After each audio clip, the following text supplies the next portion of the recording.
بسم اللہ الرحمن الرحیم۔ میرا جنم ایسے کنبے میں ہوا جہاں عورتوں کے لیے قوانین بہت سخت ہیں۔ قانون کے بجائے روایات و رواج کہوں تو زیادہ صحیح ہوگا۔ ہمارا گھرانہ زیادہ پڑھا لکھا نہ تھا، مگر ہمارے ہاں لوگ پڑھے لکھے تھے اور ان کا خاندان بھی تعلیم یافتہ تھا۔ والدین بچوں پر سختی کرتے تھے، مگر اس قدر نہیں کہ وہ ذہنی تناؤ کا شکار ہو جائیں۔ والدین نے مجھے بچپن میں پیار دیا اور میں ایک نارمل شخصیت کی حامل فرد تھا۔ جب میٹرک میں تھا، بابا جان نے میری نسبت چاچا زاد یاسمین سے طے کر دی۔ میں بہت خوش تھا۔ یاسمین مجھے پسند تھی، آپس میں محبت تھی، لیکن اس وقت تو بہن بھائیوں جیسی کہ ہم معصوم تھے۔ ایک ہی گھر میں رہتے تھے جس کو دیوار کے ذریعے 2 حصوں میں تقسیم کر دیا گیا تھا، کیونکہ بچے بڑے ہو گئے تھے۔ ہمارے والدین کا خیال تھا کہ میری اور یاسمین کی شادی 2 سال بعد کر دی جائے، چونکہ ہمارے خاندان میں بزرگ اپنی اولاد کی شادی میں دیر کو بدشگونی خیال کرتے تھے۔ جن دنوں میں نے میٹرک پاس کیا، کالج میں داخلے کی خواہش ظاہر کی۔ کچھ پس و پیش کے بعد والد صاحب نے بوائز کالج میں داخلہ دلوا دیا۔ میں نے سائنس میں داخلہ لیا کیونکہ دل میں ڈاکٹر بننے کی آرزو تھی۔ والدین نے منع کیا کہ پڑھتا ہے تو پڑھنے دو، جب شادی کا وقت آئے گا تو شادی بھی کر دیں گے اور کام کاج کر کے اپنا گھر سنبھال لے گا۔ پھر فرسٹ ایئر میں تھا کہ ایک دن پھپھو جان اپنی بیٹی کی شادی کا کارڈ دینے آ گئی۔ مجھے خوشی ہوئی کہ تفریح کا کوئی موقع نکلا۔ کافی دنوں سے بوریت تھی جو کہ بڑھتی جا رہی تھی۔ پھپھو زاد کی شادی پر ہم اور چچا کے اہل خانہ اکٹھے 2 دن پہلے اسلام آباد گئے تاکہ شادی کے انتظامات میں ہاتھ بٹا سکے۔ جاتے ہی میری بہنیں اور چچا زاد خالہ کی بیٹیوں کے ساتھ کاموں میں لگ گئی۔ بارات والے دن ہم سب بڑے اہتمام سے تیار ہوئے۔ یاسمین نے بھی خوبصورت اور منفرد لباس زیب تن کیا۔ وہ لہنگے میں خوب ہی جچ رہی تھی اور میں بار بار اپنے ہونے والے جیون ساتھی کو دیکھ رہا تھا۔ وہ بہت خوبصورت لگ رہی تھی، میں بھی بہت خوب تیار ہوا تھا۔ میرا لباس سب لڑکوں سے زیادہ خوبصورت تھا، مگر میں نے محسوس کیا کہ میری منگیتر یاسمین میری طرف دیکھنے کے بجائے کسی اور سمت دیکھ رہی ہے۔ مجھے بڑا دکھ ہوا، پھر سوچا کہ خواہ مخواہ جیلس ہو رہا ہوں۔ وہ تو ویسے ہی اس لڑکے کو دیکھ رہی ہوگی کہ لڑکی کو دیکھنا لڑکوں کی فطرت ہوتی ہے، تو شاید لڑکیوں کا بھی کوئی ایسا حساب ہو۔ رخصتی کا وقت آ گیا، دلہن کو دلہا والے لے کر چلے گئے۔ ہم بھی گھر لوٹے۔ میں نے یاسمین کو کھویا کھویا پایا۔ پوچھا کیا ہوا یاسمین، کیوں اس قدر کھوئی کھوئی ہو؟ مجھے بھی تو کچھ بتاؤ۔ اس نے کہا تمہیں ہی تو بتاؤں گی، اپنے دل کی بات اور کسے بتاؤں گی؟ لیکن پھر تم کو میری مدد کرنی ہوگی، وعدہ کرو میری مدد کرو گے نا؟ میں نے وعدہ کر لیا کہ یاسمین تو مجھے اپنی جان سے بڑھ کر عزیز ہو۔ اس نے مجھ پر اعتبار کیا۔ وہ شروع میں مجھے پر اعتماد کرتی تھی، کہنے لگی حیدر مجھے ایک لڑکا پسند آ گیا ہے، کیونکہ تم میرے ہمراز ہو، اسی لیے دل کی بات تم ہی سے کہتی ہوں۔ کون ہے وہ؟ نام تو بتاؤ۔ اس کا نام حماد ہے اور تمہارے ساتھ ہی پھر رہا تھا۔ اچھا وہ، میں نے کہا وہ تو میرا دوست ہے اور ہم جماعت بھی، دراصل وہ پھوپھا کے رشتہ دار ہیں، اسی وجہ سے وہ بھی خانزادی کی شادی میں آئے ہوئے تھے۔ وہ اپنے والدین کے ساتھ آیا تھا۔ تو کیا تم اس کو پہلے سے جانتے ہو؟ ہاں یاسمین، وہ بہت اچھا لڑکا ہے، میرا پسندیدہ دوست ہے، میری کلاس میں پڑھتا ہے۔ یہ تو بہت اچھا ہوا، میری خوش قسمتی ہے کہ اب میں تمہارے ذریعے آسانی سے اپنے دل کی بات اس تک پہنچا سکتی ہوں۔ تم نے وعدہ کیا ہے کہ میری مدد کرو گے، تو کیا میری مدد کرو گے؟ ہاں کیوں نہیں، میں نے بجھے ہوئے دل سے کہا۔ بھلا میں کیسے انکار کرتا؟ کیا کوئی اپنے محبوب کو بھی انکار کر سکتا ہے؟ تو پھر تم اسے میرا یہ پیغام پہنچا دو کہ میں اسے پسند کرتی ہوں اور شادی کی تمنائی ہوں۔ ہاں میں نے جواب دیا، ہاں بھائی اچھا، میں ضرور تمہارا پیغام اسے پہنچا دوں گا۔ حالانکہ میرے دل پر قیامت بیت رہی تھی، لیکن محبت تو نام ہی قربانی کا ہے، اپنے محبوب کو خوش دیکھنے کا اور اس کی خوشیاں پوری کرنے کا۔ میں نے اگلے روز کالج جا کر حماد کو یاسمین کا پیغام پہنچا دیا۔ وہ تو جیسے پہلے سے ہی منتظر تھا کہ دونوں طرف لگن برابر لگی ہوئی تھی۔ اس نے صد اشتیاق بات سنی اور جواب میں ایک پرچے پر شعر لکھ کر دیا کہ اپنی کزن کو دے دینا۔ شعر کا مفہوم اظہار محبت تھا۔ میں نے یہ پرچہ گھر آ کر یاسمین کے حوالے کیا، جیسے اپنے اپنوں کی امانت کو حوالے کرتے ہیں۔ اس نے پڑھا تو بانچھیں کھل گئی۔ بس پھر کیا تھا، میں تو ایک ڈاکیا، ایک پیغام رساں بن گیا، اور دونوں میری معرفت کاغذ پر حروف کشیدہ کرتے اور ہم کلام ہوتے۔ میں وعدہ کر کے پھنس گیا تھا، اور میں بابا جان سے بھی کچھ نہ کہہ سکتا تھا، کیونکہ مجھے پتا تھا کہ ہمارے گھر میں عورتوں کے قوانین بہت سخت ہے۔ ہر روز میرا کرب میں گزرتا، مگر اپنے محبوب کی خاطر نہ چاہتے ہوئے بھی ناخوشگوار فریضہ سر انجام دے رہا تھا۔ میری دل کی حالت دیگر گو اور میری محبت زخمی ہوتی گئی، اور ان کا دلی تعلق مضبوط سے مضبوط تر ہوتا گیا۔ یہی سوچتا تھا کہ جب یاسمین مجھے نہیں حماد کو چاہتی ہے تو اس کی محبت اور خوشیوں پر حماد کا حق بنتا ہے، میرا نہیں۔ زبردستی شادی، مجھے ایسی شادی منظور نہ تھی۔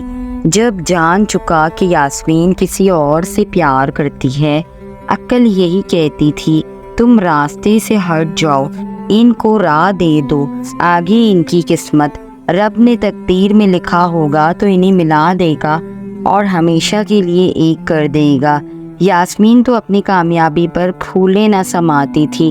دن میں کئی بار آ کر مجھ سے حماد کے بارے میں بات کرتی اور چاہتی تھی کہ بس میں اس کے محبوب پر ہی تذکرہ کرتا جاؤں۔ کالج میں وہ کیسا لڑکا جانا جاتا ہے، آج اس کے ساتھ دن کیسا گزرا، کیا کہتا تھا میرے بارے میں، کیا باتیں ہوئیں، ہر لمحے کی رپورٹ سننا چاہتی تھی وہ۔ میں بادل نخواستہ اس کو لمحہ لمحہ کی ہر بات بتانے پر مجبور تھا، محض یاسمین کو خوش دیکھنے کے لیے۔ حماد کی چاہت میں میری کزن مجنون سی ہو گئی تھی، اس کی محبت میں دن رات اس کے خیالوں میں گرفتار تھی، اس کی یاد میں گلے گلے ڈوب گئی تھی۔ دونوں فون پر باتیں کرتے اور پھر ملاقاتیں ہونے لگی۔ ستم یہ کہ دونوں ہی مجھ پر اعتبار کرتے ہوئے مجھے اپنا رازداں جان کر ہر بات بتاتے، اور میں ان سے اپنے سلگتے ہوئے جذبات چھپاتا، اپنے دل کی حالت نہ بتاتا۔ دونوں کو معلوم نہ تھا کہ میں یاسمین سے کتنی محبت کرتا ہوں۔ خدا کی بات، اگر کسی انسان سے والہانہ محبت تھی تو وہ یاسمین تھی، جسے ایک بار بھی نہ کہہ سکا کہ یاسمین میں تم سے محبت کرتا ہوں۔ ذرا میری طرف بھی دیکھ لو، میرے دل کی کیا حالت ہے، میں کس کو بتاؤں، تمہارا اور حماد کا میں رازدار ہوں، مگر میرا غمگسار، میرا رازدار کوئی نہیں۔ ایک دن مجھے حماد نے بتایا کہ اس کے والدین اس کی شادی کر رہے ہیں۔ یہ سن کر میں سکتے میں رہ گیا، کیونکہ یاسمین کا والہانہ پن دیکھ رہا تھا، جانتا تھا اس خبر سے میری کزن کو کتنا صدمہ ہوگا، وہ تو برداشت بھی نہ کر پائے گی اس صدمے کو، اس پر تو قیامت گزر جائے گی۔ اور حماد بھی افسردہ میرے سامنے کہ والد سخت ہے، ہرگز ان کی نہ سنیں گے۔ ان کی سمجھ میں نہ آتا تھا کہ کیا کرے، بس دل پر پتھر رکھ کر یاسمین کو بتانا تھا، مگر میں حماد سے خفا ہو گیا کہ واہ، یہ کیا تماشا ہے کہ وعدہ کسی سے اور شادی کسی سے۔ اگر ایسی ہی مجبوری تھی تو میری کزن کو پہلے دن ہی امید کے رستے پر نہ چلایا ہوتا، اسے اتنی دور تک اپنے ساتھ سفر کرا لیا، اور اب اس نے تم کو اپنی منزل سمجھ لیا تو اب بزدلی دکھا رہے ہو، اور تم کو اپنی مجبوریاں دکھائی دے رہی ہیں۔ میری سمجھ میں نہ آتا تھا کہ کیسے کہوں یاسمین سے، لیکن پھر دل پر پتھر رکھ کر بتانا ہی پڑا۔ یہ بھی حماد کا پیغام تھا جو اس تک پہنچانا لازمی تھا۔ جب میں نے بتایا کہ حماد کی شادی ہے تو وہ ہنس کر بولی، اعجاز میرے ساتھ ایسا مذاق مت کرو۔ میں نے کہا، میں سچ کہہ رہا ہوں، مجھے تمہاری قسم، یہ مجھے حماد نے خود بتایا ہے اور کہا ہے کہ تم کو بتا دوں۔ جب وہ کچھ پریشان سی ہو گئی اور پھر اس نے حماد کو فون کیا۔ جب اس نے بتایا کہ یہ بات صحیح ہے تو یاسمین نے فون رکھا اور چپ چاپ اپنے کمرے میں چلی گئی۔ جب میں نے اس کے کمرے میں جھانکا، وہ اپنے بستر پر لیٹی رو رہی تھی۔ میں نے اندر جا کر تسلی دینے کی کوشش کی مگر اس نے کچھ نہ سنا، جیسے گونگی بہری اور اندھی ہو۔ وہ بس روتی ہی رہی اور میں پریشان ہو کر اس کے کمرے سے نکل آیا۔ کسی کی خاطر یاسمین کی آنکھوں میں پہلی بار آنسو دیکھ کر میرا دل دہل گیا۔ اپنے کمرے میں آ کر بھی خوب رویا کیونکہ میں اس کی آنکھوں میں آنسو نہیں دیکھ سکتا تھا۔ میں اس سے بچپن سے محبت کرتا تھا، اسے روتا نہیں دیکھ سکتا تھا۔ وہ اس قدر صدمے میں چلی گئی کہ بیمار پڑ گئی۔ پھر ایک وقت ایسا آیا کہ اسے ہاسپٹل لے جانا پڑا۔ ادھر حماد کی منگنی ہو گئی اور شادی کی تاریخ قریب آ گئی۔ اس روز میں خود دکھی تھا جب مجھے حماد کی شادی کا کارڈ ملا۔ میری کزن بھی اسی دن اسپتال سے گھر واپس آئی تھی۔ میں اپنے محبوب کزن کی حالت دیکھ کر حماد کو دل ہی دل میں کوس رہا تھا، جس کی وجہ سے یاسمین کی حالت ایسی ہو گئی تھی جیسے کسی نے تن سے روح کو بیچ لیا، اور اس بے وفا سے اتنا بھی نہ ہو سکا کہ ایک تسلی کا خط لکھ دیتا جو ہر روز محبت نامے لکھ لکھ کر مجھے دیا کرتا تھا۔ اب اس نے اچانک ہی ترک تعلق کر لیا تھا۔ اس وجہ سے اور زیادہ یاسمین غمزدہ ہو گئی تھی۔ اگلے دن میں کالج گیا تو وہ اپنا کالج لیونگ سرٹیفکیٹ لینے آیا ہوا تھا۔ میں نے اسے دیکھ کر منہ پھیر لیا، دوڑ کر میرے پاس آیا اور میرے دونوں ہاتھ پکڑ کر التجا کرنے لگا، اعجاز مجھ سے منہ مت پھیرو، میری بات سن لو، آج میرا آخری کام کر دو، پھر شاید ہم کبھی مل سکیں گے یا نہیں۔ خدا معلوم میں مجبور ہوں، اور میری مجبوری اس خط سے یاسمین پر ہی نہیں تم پر بھی ظاہر ہو جائے گی۔ اس کی آنکھوں میں آنسو بھرے تھے، چہرہ زرد اور چہرے پر ایسا کرب تھا کہ میں سمجھ گیا کہ وہ کچھ خوشی سے یاسمین سے جدا نہیں ہو رہا، واقعی مجبور ہے۔ میں نے خط اس سے لے لیا۔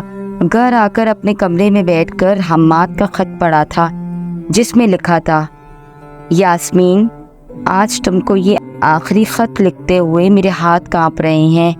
لہلہاتی شاخ زندگی گرا گیا۔ مجھے اس وقت جو کچھ میرے ساتھ ہو رہا ہے، ایسا میں کبھی سوچ بھی نہ سکتا تھا کہ میں تم سے جدا کر دیا جاؤں گا، مگر یہ میری سوتیلی ماں نے کرایا ہے۔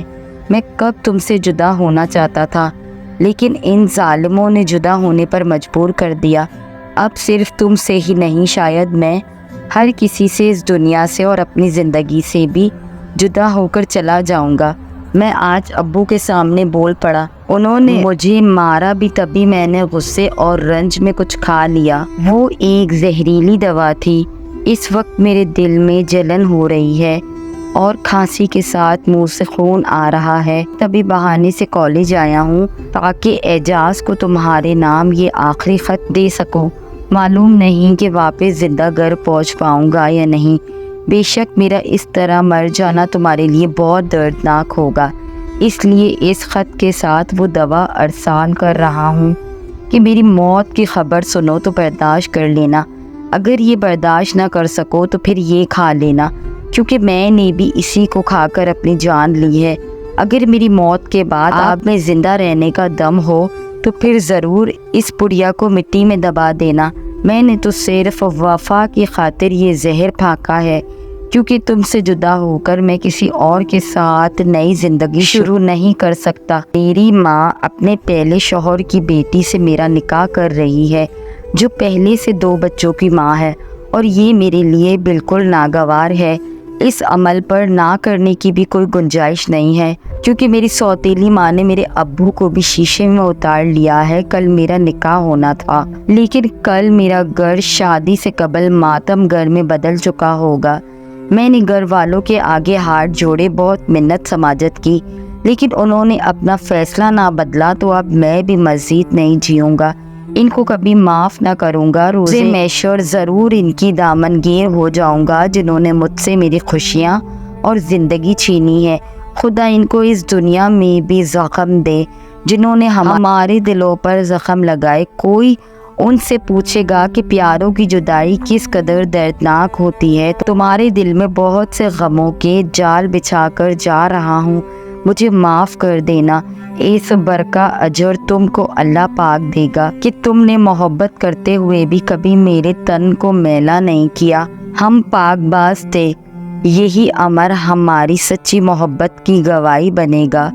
میں چلا جاؤں گا، اب تمہارے ساتھ بس میری یادیں ہی رہے گی۔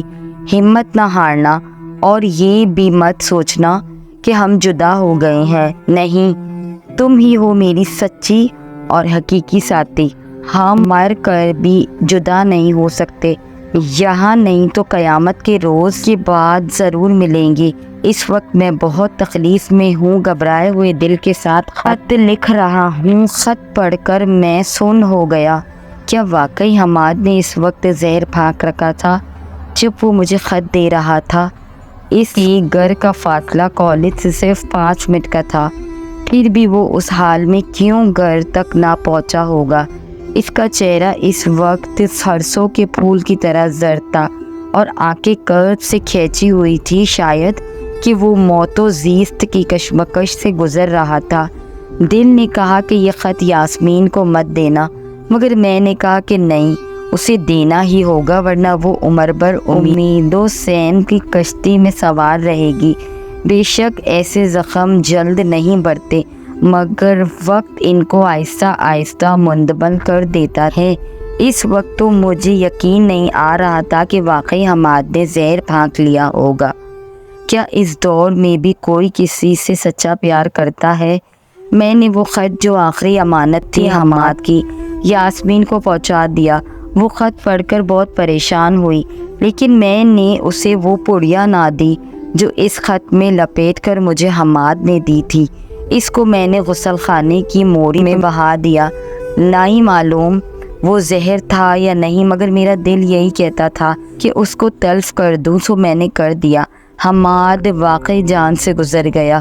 جب یہ خبر یاسمین کو ملی، وہ مرنے کے قریب ہو گئی۔ اسے ایک بار پھر ہاسپٹل میں داخل کیا گیا، جہاں کئی دن تک داخل رہی۔ آخر گھر آئی۔ اب ہر وقت حماد کی یاد میں رونا، اس کے ساتھ گزرے ایک ایک لمحے کو ذہن میں لا کر تڑپتی۔ میں دن رات اپنے کزن کی صحت کے لیے دعائیں کرتا تھا۔ آخر اللہ نے میری دعا سن لی اور یاسمین رفتہ رفتہ صحتیاب ہونے لگی۔ قدرت نے اس پر رحم کیا کہ میرے دل میں اس کی محبت باقی تھی۔ میں نے اس کو زندہ رہنے کا درس دیا اور حوصلہ بڑھانے میں دن رات ایک کر دیے۔ ہر وقت اس سے حماد کی باتیں کرتا، جس سے اس کے دل کا غم ہلکا ہوتا جاتا تھا۔ ایک روز جبکہ وہ ایک درد بھرا گانا سن کر رو رہی تھی، میں نے ٹیپ ریکارڈ کو بند کر دیا اور اس سے کہا، میری طرف دیکھو، تم تو مضبوط لڑکی ہو کر روتی ہو، اور میں مرد ہو کر بھی اپنے پیار کا اظہار تم سے کبھی نہ کر پایا، حالانکہ میں نے تم سے اس سے بھی زیادہ محبت کی تھی۔ حماد نہ تم سے کر پایا ہوگا، کیونکہ محبت کرنے کے بعد بھی میں نے تم پر اپنی محبت کو ظاہر نہ کیا، بلکہ تمہاری خوشی کے لیے تم پر اپنی محبت کو نچھاور ضرور کیا ہے۔ کیا کوئی لڑکا جو کسی سے محبت کرتا ہو اور اپنے محبوب کو خوش دیکھنے کے لیے ایسا کر سکتا ہوگا؟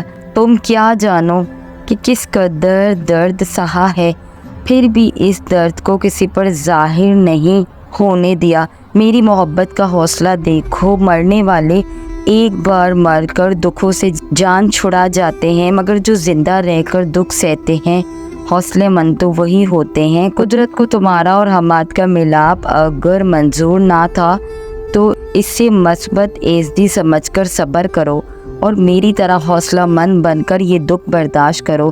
ایسا کہتے ہوئے میرے رخساروں پر آنسو بہہ نکلے۔ تب اس کے دل پر واقعی اثر ہوا۔